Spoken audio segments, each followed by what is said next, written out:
केंद्रीय मंत्री रामदास आठवले यांनी लोकसभेसाठी देशात 8 ते 10 तर राज्यात 2 जागांची मागणी केली आहे।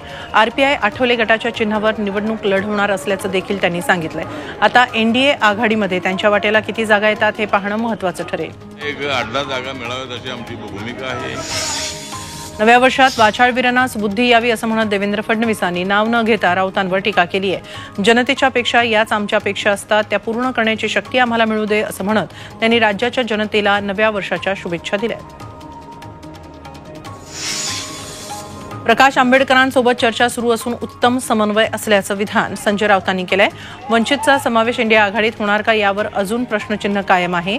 मात्र प्रकाश आंबेडकर मवियात राहावेत यासाठी चर्चा सुरू असल्याचं राऊतांनी स्पष्ट केलं। तसंच राज्यातल्या लोकसभा जागा वाटपाबाबत मवियात कोणतेही मतभेद नसल्याचंही राऊतांनी म्हटलंय।